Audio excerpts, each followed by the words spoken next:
Hi, welcome to the Sciarone Salon, where I, Tascha Sciarone, an art historian and eldest sister, attempt to explain art, philosophy.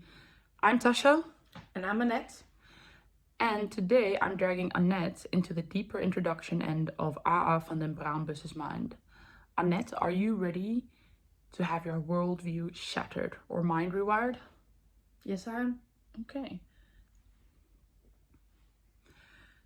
Thanks for joining me, and more importantly, before we started recording, did you have any pre-existing thoughts on how one is supposed to look at a painting or sculpture? I guess everyone has their biases, knowing and unknowing, but I always try to come with like a clean slate to something. And there's one thing I learned through the years is that everyone is so different. Everyone brings something else to a painting. I am ready, as I can be. Okay. So I am going to start with a biography and background. It's all right. I think it's interesting. Obviously, I had some art history as a kid in high school, and I grew up in an artist family, but I didn't know we're trying to make things abstract since Greek, you said, right? You know, the way we think about art philosophy is very abstract. And then we try to push that abstract ideas into like messy reality, similar to how like economists are like, in a rational market a consumer will react like this, and they never react like this. Like some of them react like this, but other people react differently. There are other factors in play. Yes, this does make sense. I just never thought about it. Yeah, but also like as an applied psychologist, do you have the archetype of this type of person? Or Yes, we do use data and models to try to understand people's behavior in larger groups. But you can only predict one's behavior in larger groups, never individually. okay, So I think there will always individually there, you can't predict anyone's behaviors, I personally believe.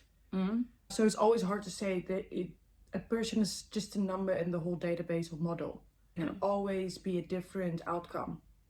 so the key concepts I want to introduce to you today, Annette, and I really want you to interject if this is something you remember, reminded about, or something, because this episode is just literally mapping out the 4 big philosophies in art. Okay, shoot. So first up, we have art realism or mimesis. This is Plato's baby.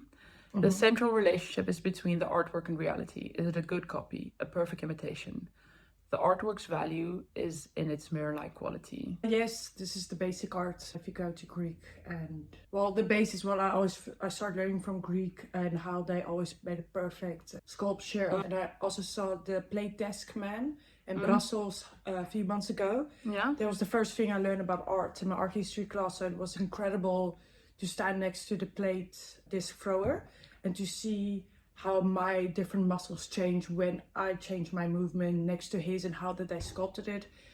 It was an amazing experience to see that artwork in real life. But yeah, this is the basics, and just I think it's really funny. Last night I couldn't sleep. Yeah. So I put a sleep story about Plato and Aristoteles. Aristoteles. Yeah, I can never pronounce his name, but I put a sleep story. Plato. And that being said, I'm dyslexic. Also remember, English isn't our first or second language. Doing our best, yes? Yeah, because listen, philosophy is best understood in conversation with other people. That's why I said I didn't understand this for the whole semester. 7 months later, I woke up from a nap. You should take a nap. The reason why we're having this art philosophy and philosophy podcast is because it's important to have conversations about philosophy, because you learn it better that way. You can, like, when you don't understand something, you can explain it, but when you get it like in a classroom setup, whereas you're just being fed information constantly, it takes a long while to actually synthesize in your brain. But okay, so we talked about mimesis, and then the second art philosophy was expression theory. Here the key relationship was between the artwork and the artist. The artwork is like a window into the artist's soul, their emotions, their genius. It's all about intention and feeling. So yeah, That's for me what basic art is from an artist's point of view. yeah, but you have to add that layer. It's not just about Yeah. how good you read it. And then you had third was formalism. This is one for the purists. It says, ignore the artist, ignore the reality it might depict. The only thing that matters is the artwork itself. Its forms, its colors, its line, its composition. The story is in the shape. So it doesn't matter what the artist intended or whatever. It's purely about, you know, the form of the table. Is it then also how the viewer perceives it? Let me think about that. No. Otherwise, I think it's stupid. No, because there's a fourth thing that in the linear growth, Rambus says how we think about art, is that there's a combination of formalism and expression. So the form itself creates meaning and effect.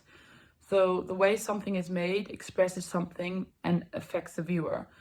So we already talked about, like, in these theories, we have the artist, the artwork, and the viewer. The first one is just about the artwork. And the second one is how does the artist and the artwork relate. And then we go back again to it's all about the artwork. And then we go, oh no, it's the combination of the artist, the artwork, and the viewer. So that's 3 points. That makes sense. But then he says there's the fourth one is the way something is made expresses something and affects the viewers. And this synthesis of realism, expression, and formalism is something that was coined by Emmanuel Kant. So Kant, we know, is a philosopher. That 1790 is like the start of enlightenment. It's taken us like 200-300 years to have enlightenment trickle down from the richest people with free time to like the masses. And I mean, we're pretty privileged and highly educated family and environment. I mean, so we know a lot more privileged people, but I just want to reiterate, like, we are pretty privileged. Wow, yeah.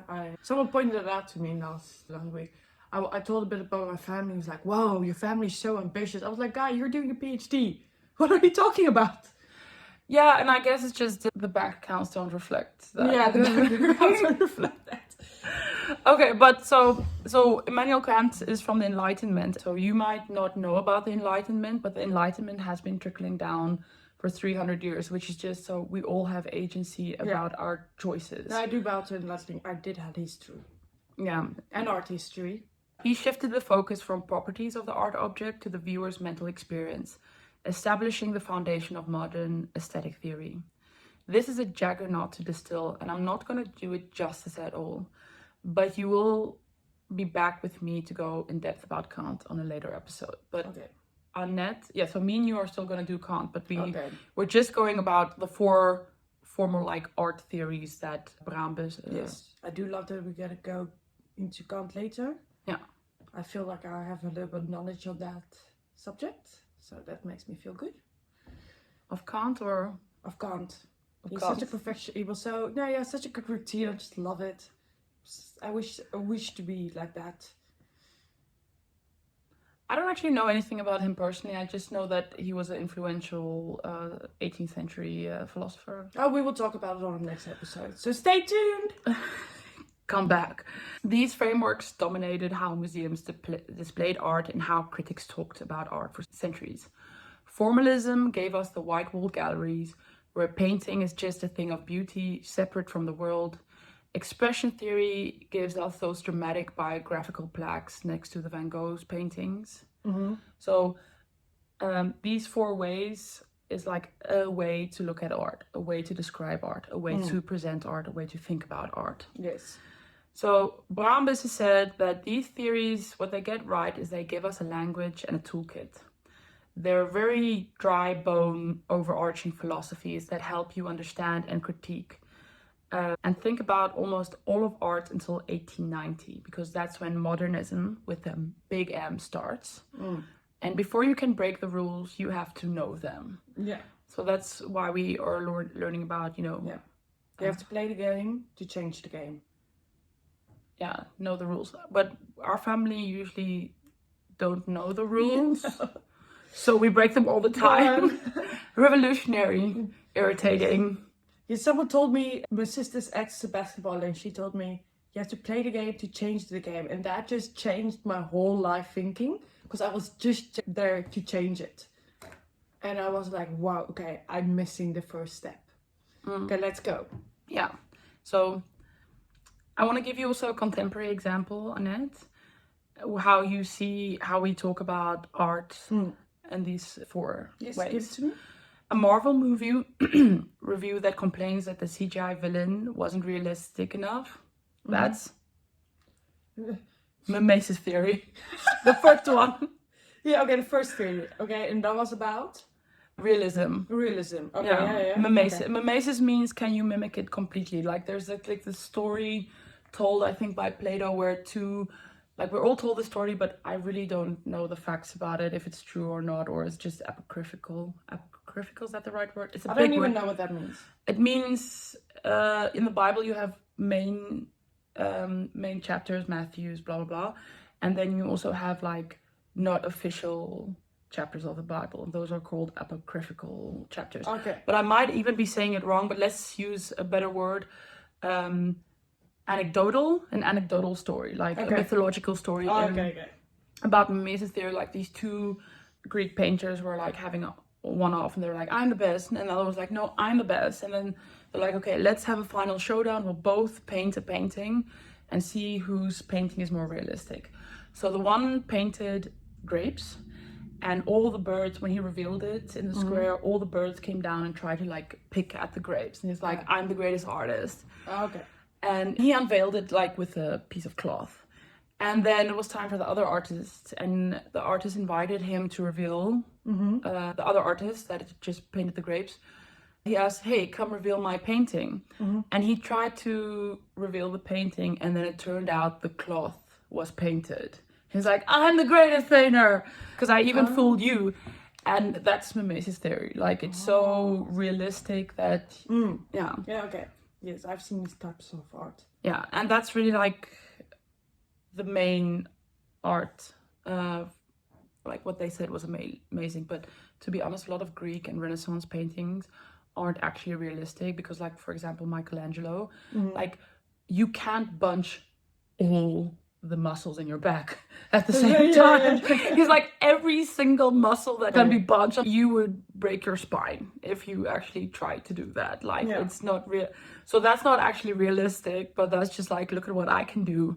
Yeah, and I'm so great, I can do these details. Yeah, I know all the details. Yes, I'm so smart. Yeah, this guy's hot. So another example is like a podcast analyzing Taylor Swift's lyrics for clues about her personal life.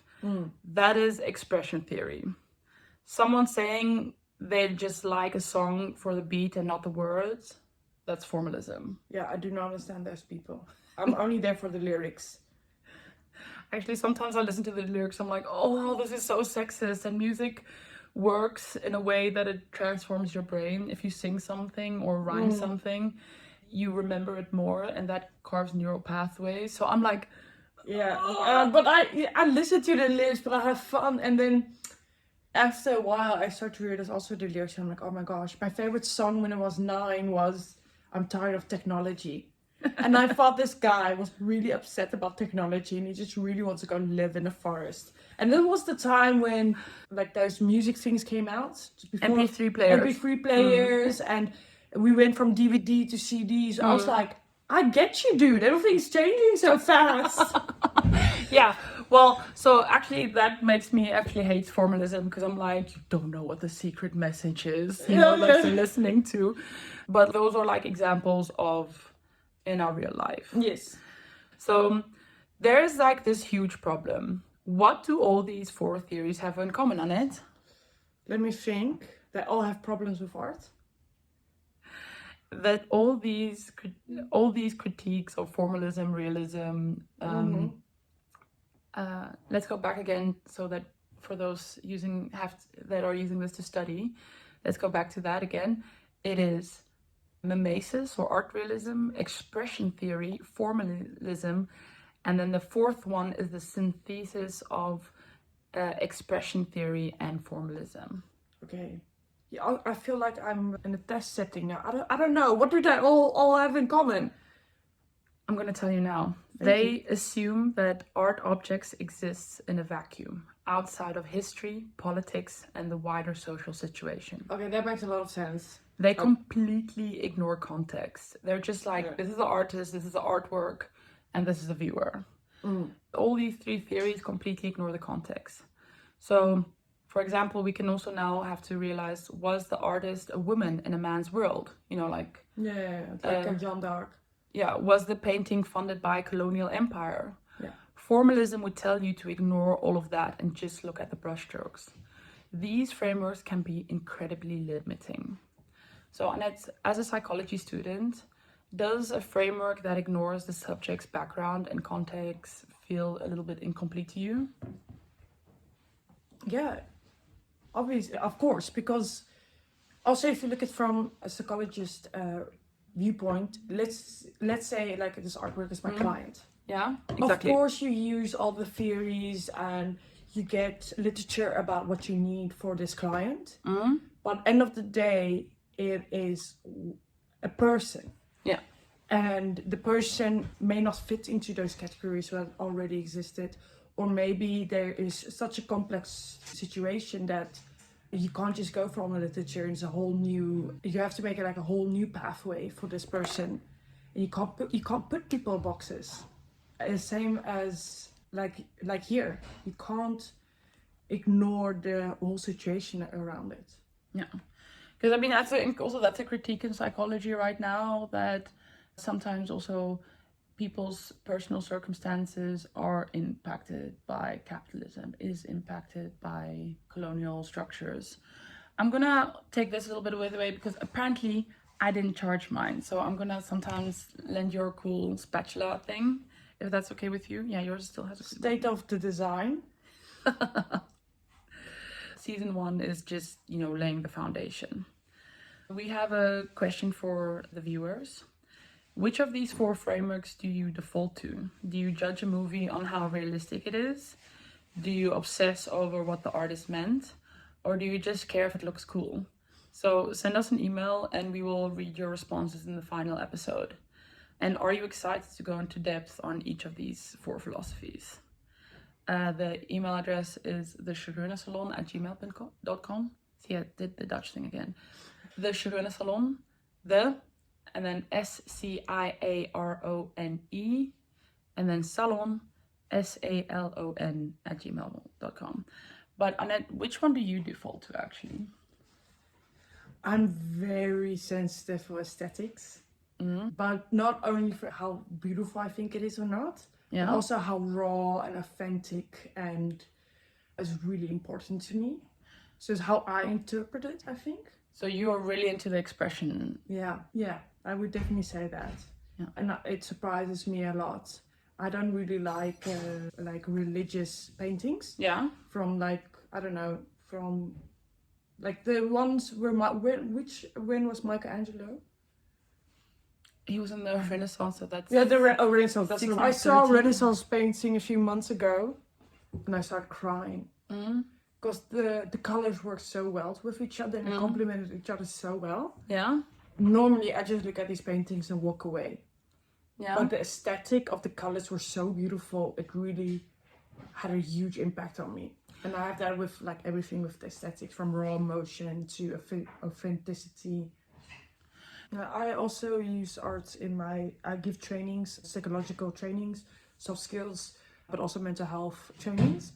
Yeah, so then it's not actually about the actual artwork being made, it's just about the process, which gets us into, it's called post-studio practice, which is the current era we're in. Because after Mimesis theory, you had studio, post-studio. We've had a lot of other movements past these 4 movements, but these were the main movements for 300-400 years, which we are reacting to, distancing ourselves, reevaluating, or saying no, why is that CGI not that well done? I want my Mimesis and you were really bad at it. Give me what I want. That can upset me a lot because I'm a film enthusiast and especially fantasy, so they're using a lot of CGI. Yeah. and that should just get it right. It should evoke an authentic feeling in me, and not that I'm just like, huh? This doesn't add up. Yeah, but sometimes this is a technical thing, because like I remember seeing Smeagol or whatever in the Lord of the Rings, and then I went to a friend who had like this giant HD television, and I saw Smeagol for the first like in high def. Like I've seen him on the screen, big screens, but all of a sudden this high def, and you had to change the settings on your TV that you didn't see this. It looked more like that ring ding frog, you know. Yeah, from the Swedish Mafia, I think, or the Swedish something. Yeah, 2007, the frog, the blue frog. Yeah, so I was like, okay, you actually have to change the settings on your television to see it back as it was meant by the artist. Yeah, I still now have 100 things to say on that, but let's finish up. Anything more to say to our listeners? Yeah, perfect. The only lasting advice is to always critique and look at art for what it is and not what it is not. So we're going to give you the tools to be able to do both in the rest of this season. So Annette, that was our first lesson together. What is your one takeaway for our listeners on how to look at art? My take would be is always put it in context. You can't really say anything about anything without putting it in the right context. Okay. And that's what you learned now, or that's... No, that is my years of studying, and in practice, that's always my conclusion with everything I do. It always comes up with, it's complex, put it in its context. Also, papers I write, it's always about the time, the place, and the person. Okay, great stuff. So rate us if you stand AA van den Braambussen, or if we change your mind. Rate and review us. Tell your friends and family. Thank you for listening. And you can send your emails to thesciaronesalon@gmail.com.